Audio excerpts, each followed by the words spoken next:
और जब औलिया अल्लाह की तारीफ करते हैं, अल्लाह के वलियों की तारीफ करते हैं, अल्लाह के दोस्तों की तारीफ करते हैं, तो उसे मनक़बत कहते हैं, उसे मनक़बत कहते हैं। अब आप हजरात जरा सा संजीदा हैं तो जवाब दे दे, नात किसे कहते हैं? बोल दीजिए। रसूल की तारीफ को कहते हैं ना। और अल्लाह उलमा ने इरशाद फरमाया कि कुरान क्या है? अल्लाह का कलाम है। अलहम्द की अलीफ से लेकर वन्नास की सीन तक मुकम्मल कुरान अल्लाह ने अपने हबीब की तारीफ में कही। ये पूरा 30 पारा कुरान क्या है? मुस्तफा जाने रहमत की नात है, नात। अब 1 मिनट की तवज्जो चाहता हूं। ये कुरान क्या है? नबी की नात। और ये स्टेज पे जो लोग पढ़ते हैं ये भी नबी की नात बोलकर पढ़ते हैं ना। अब आप अपने दिल पे हाथ रखकर बताओ, जिस अंदाज में ये नात पढ़ते हैं, अगर उसी अंदाज में कोई कुरान पढ़े, आप पढ़ने दोगे?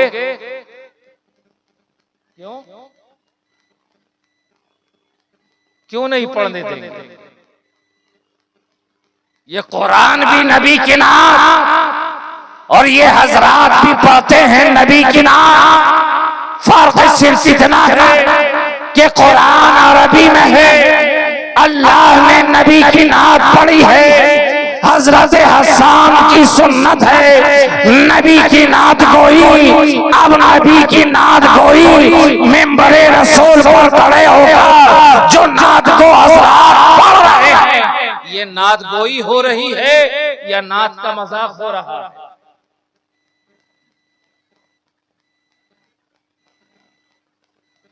ये नात को हजरात नात गोई कर रहे हैं, उनका अंदाज नात गोई वाला है। कुरान आप ऐसे ऐसे करके पढ़ेंगे या बाअदब होकर पढ़ेंगे? जो बात अच्छी लगेगी जरूर कहें सुभान अल्लाह, अल्हम्दुलिल्लाह। ये उछलना मचलना तड़पना,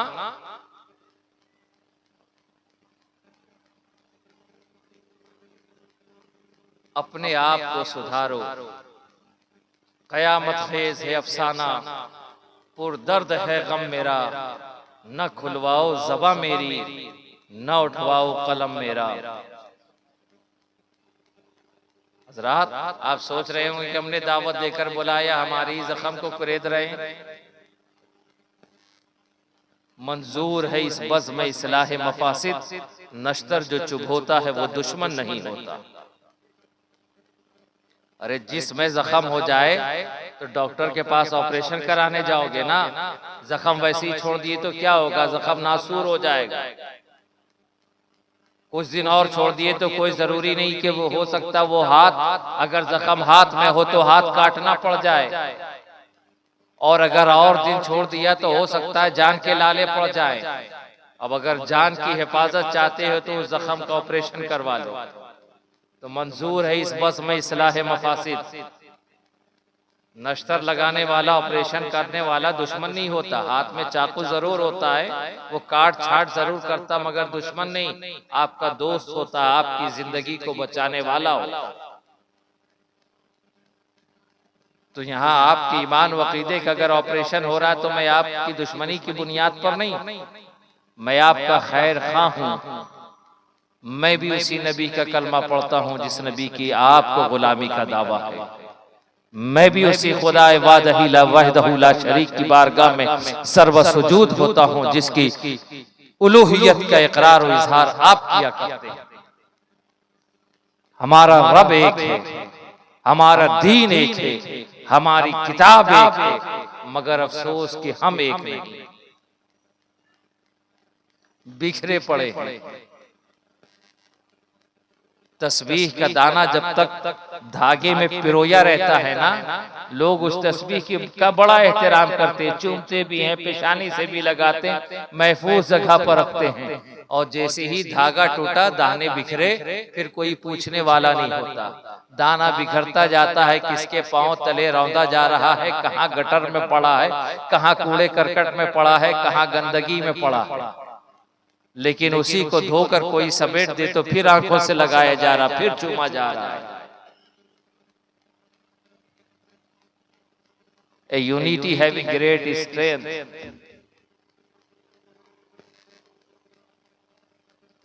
इत्तेहाद में ताकत है।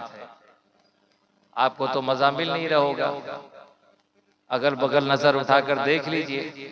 हमें यह भी एहसास नहीं कि हम बारगाह है, ये कहते हैं ना बज़्म रसूल है। जलसागाह को क्या कहते हैं? बज़्म रसूल कहते हैं ना, रसूल की महफिल। जिसे रसूल की महफिल में बैठने के आदाब नहीं आते हों, फिर उसे गुलाम रसूल होने का दावा कैसा? सिर्फ गुलाम रसूल का ये किरदार नहीं है कि हाँ नारे तकबीर नारे रिसालत सोडा वाटर की तरह उड़े, झाग की तरह फौरन ठंडे होकर बैठ गए।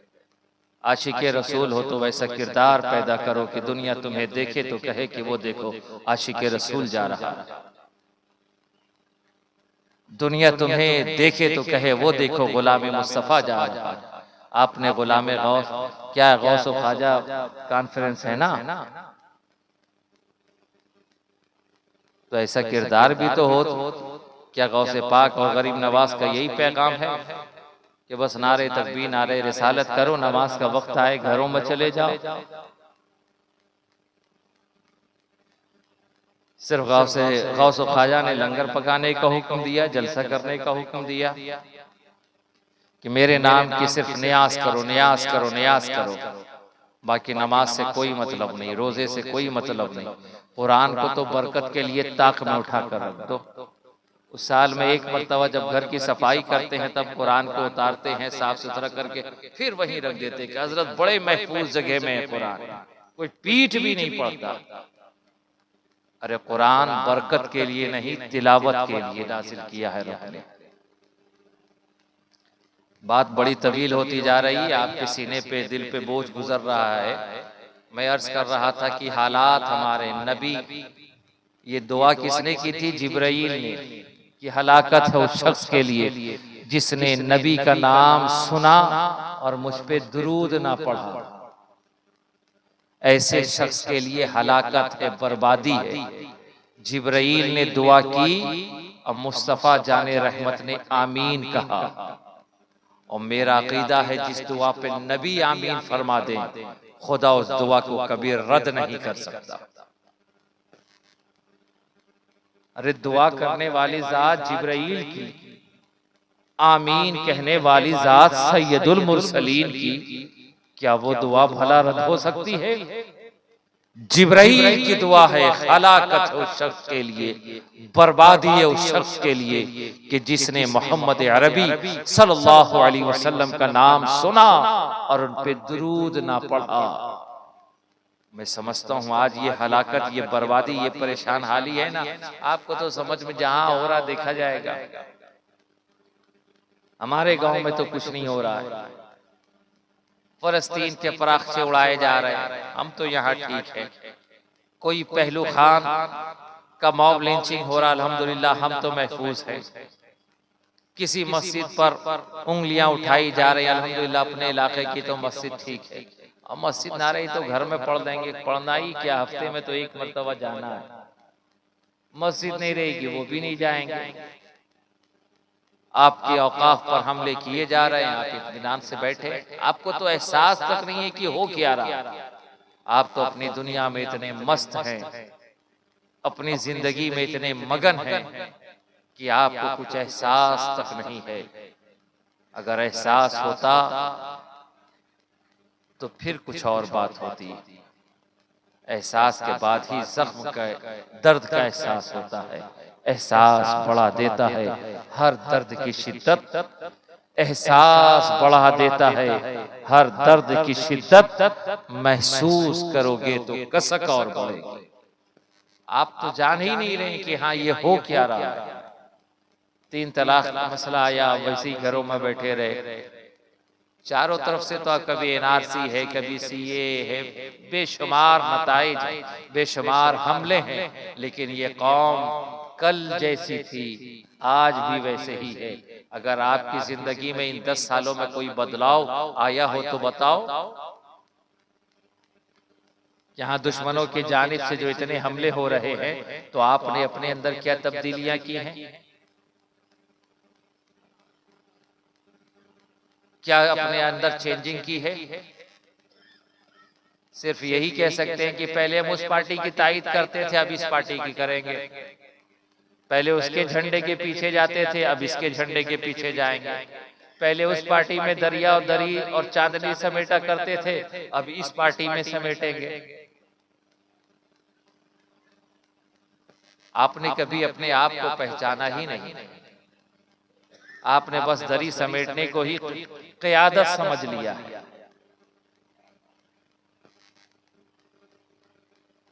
आपने कभी अपना हक लेने का सोचा ही नहीं। कहीं इत्मीनान से रहते हैं, कुर्बानी वगैरह कर लेते हैं, यही ठीक है। आप अपने हक को तो जानो, अपनी हिस्सेदारी को तो मानो।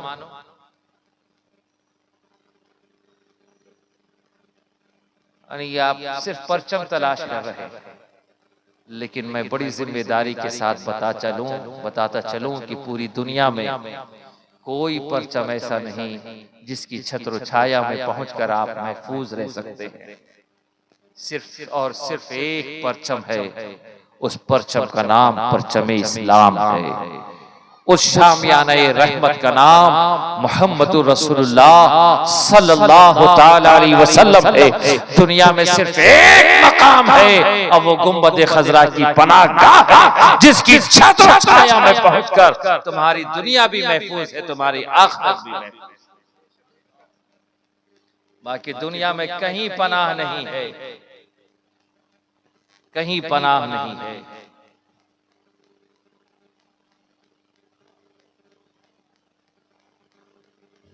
अगर इजाजत हो तो एक हदीस याद आ गई, बिल्कुल 5 मिनट लूंगा, इजाजत हो तो। मैं भी इसी फिक्र में था, हालात को देखते हुए कि पनाह कहां मिलेगी। पंजे की छत्रो छाया में मिलेगी, लालटेन की पनाह देखे, कमल की पनाह में जाएं या कमाल की पनाह में जाएं, किसकी पनाह में जाएं? मैंने बड़ी जिम्मेदारी के साथ मुताला किया। नजर दौड़ाते दौड़ाते वरख गर्दानी करते करते नजर एक जगह जाकर ठहर गई। मैंने देखा एक चरवाहा अपनी बकरियों के रेवड़ को लेकर, रेवड़ समझते हैं ना, झुंड क्या बोलते हैं, बकरियों बहुत सारी जो होती हैं, उसको चराने जा रहा। क्या बोलते हैं? चरवाहा तो बोलते हैं, वो झुंड समझते हैं ना, झुंड बकरियों के कसरत के साथ बहुत सारी बकरियां लेकर वो जंगल में चराने जा रहा था। जंगल में पहुंचा, बकरियों को चरने के लिए छोड़ दिया और एक ऊंची चट्टान पर एक लाठी लेकर बैठ गया और अपनी बकरियों की निगहबानी करने लगा। कुछ देर के बाद उसकी नजर जंगल की घने जंगल की तरफ पड़ी। देखा एक भेड़िया है जो चुपके से बकरियों की तरफ शिकार करने के लिए आ रहा। करीब था कि वो भेड़िया बकरी पर हमला करता, चरवाहा डंडा लेकर फौरन भेड़िए के सामने खड़ा हो गया। भेड़िए ने देखा, सहम गया, ठहर गया और उसने इंसानी जबान में कहा, ए चरवाहे, अल्लाह ने मुझे रिस्क दिया और तूने मेरा रिस्क छीन लिया। भेड़िए ने इंसान की जबान में कहा। अब वो चरवाहा बड़ा हैरान और परेशान कि एक जानवर होकर इंसान की बोली बोल रहा है, इंसान की तरह बात कर रहा है। भेड़िए ने जब चरवाहे को हैरान और परेशान देखा, कहो नादान चरवाहे, तू इस बात पर हैरत ज़दा है कि मैं इंसान की तरह बोल रहा हूं? अरे अल्लाह ने मुझे ये कुव्वत दी है इसलिए मैं इंसान की तरह बोल रहा हूं। तू इस बात पर हैरत ज़दा है, लेकिन तुझसे हैरत ज़दा तो मैं हूं। किसी इन्हीं पहाड़ की वादियों में, नीलकु आसमां की छत्र छाया में, इन्हीं खारजार वादियों में अल्लाह ने अपने महबूब को जलवा गर फरमा दिया है, और अब तक तो उनके दामन से वाबिस्ता नहीं हुआ। जैसे ही चरवाहे ने भेड़िए की जबान से नबी की नबुव्वत और रिसालत का ऐलान सुना, हैरान और परेशान हो गया। दिल की दुनिया में इनकलाब बर्पा हुआ कि जब एक जानवर नबी की नबुव्वत और रिसालत की गवाही दे रहा है, तो वो जरूर नबी ये बरहक है, रसूल बरहक है। मुझे रसूल की बारगाह में हाजिर होना चाहिए और दामन इस्लाम से वाबिस्ता हो जाना चाहिए। ये ख्याल पैदा हुआ, नबी की तरफ चला। 2-4 कदम चला था कि कदम ठहर गए। फिर इंसानी फितरत ने अंगड़ाइयां ली, कहीं ऐसा तो नहीं कि ये भेड़िया मुझे धोखा दे रहा है, मुझे जाल में फांस रहा है। मैं उधर नबी की तरफ जाऊं और ये भेड़िया मेरी बकरियों का शिकार कर ले, या मैं उधर जाऊं कोई दूसरा जानवर आकर शिकार कर ले, ये कहीं मुझे फांस तो नहीं ठहर गया। अल्लाह की कुदरत से भेड़िए ने चरवाहे के दिल की हालत मालूम की। कहो चरवाहे, तुझे घबराने की जरूरत नहीं है, तू बेखौफ खतर नबी की बारगाह में हाजिरी दे। जब तक तू पलट कर नहीं आता, तेरे इन जानवरों की हिफाजत मैं करूंगा। जब तक तू पलट कर नहीं आता, बकरियों की हिफाजत मैं करूंगा। चरवाहे को इत्मीनान हुआ। पलट कर नबी एक कौनो मकां की बारगाह में हाजिर हुआ, तमाम हालात बयान किए। नबी ने उसे हक फरमाया। उस चरवाहे ने नबी के दस्ते मुबारक पर कलमे शहादत पढ़कर नबी की नबुव्वत और रिसालत और खुदा की वहदानियत का इकरार और इजहार कर मुशर्रफ बा इस्लाम हुआ, दामन इस्लाम से वाबिस्ता हुआ। अब पलटकर जंगल की तरफ पहुंचा, देखा तमाम बकरियां इत्मीनान से चल रही हैं और भेड़िया बैठकर हिफाजत कर रहा है। तमाम बकरियां चल रही हैं, भेड़िया हिफाजत कर रहा है। अब यहीं पे ठहर कर मुझे बताओ दोस्तों, क्या वो भेड़िया जानवरों की हिफाजत के लिए आया था? भेड़िया जानवरों की हिफाजत के लिए आया था? किस लिए आया था? वो भेड़िया किस लिए आया था? हमला करने के लिए ना, शिकार के लिए आया था ना। अब क्या कर रहा है? हिफाजत कर रहा है। ये इसी से एक सबक मिलता है दोस्तों, तवज्जो, कि जब तक चरवाहे की नजर अपनी बकरियों की तरफ थी, जब तक चरवाहे की नजर अपने मालो मता की तरफ थी, जब तक चरवाहे की नजर मालो दौलत की तरफ थी, भेड़िया आया, हमला आवर होगा। और जब वही चरवाहे की नजर मोहम्मद अरबी की तरफ हो गई, वही भेड़िया जानवरों का मुहाफिज बन गया। वही जानवर, वही भेड़िया जानवरों का मुहाफिज बन गया। अब इसी हदीस को ज़हन में रखते हुए समाप्त करो दोस्तों, जब तक तुम्हारी नजर अपने मालो मता की तरफ होगी, जब तक तुम्हारी नजर तख्त व ताज की तरफ होगी, जब तक तुम्हारी नजर अपने मालो दौलत की तरफ होगी, जब तक तुम्हारी नजर अपनी इज्जत और शोहरत की तरफ होगी, ये हिंदी भेड़िए तुम पे हमला करते रहेंगे। ये हिंदी भेड़िए तुम पे यलगार करते रहेंगे। और जिस जिस तुम्हारी नजर गुम्बद खजरा के मक्की की तरफ हो गई, सुनहरी जालियों की तरफ हो गई, यही हिंदी भेड़िए खुदा की कसम तुम्हारे मुहाफिज बन जाएंगे, तुम्हारे रखवाले बन जाएंगे, तुम्हारे निगहबान। जब तक तुम्हारी नजर अपने मालो मता की तरफ होगी, इज्जत और शोहरत शान और शौकत की तरफ होगी, ये हिंदी भेड़ ये हमला करते रहेंगे।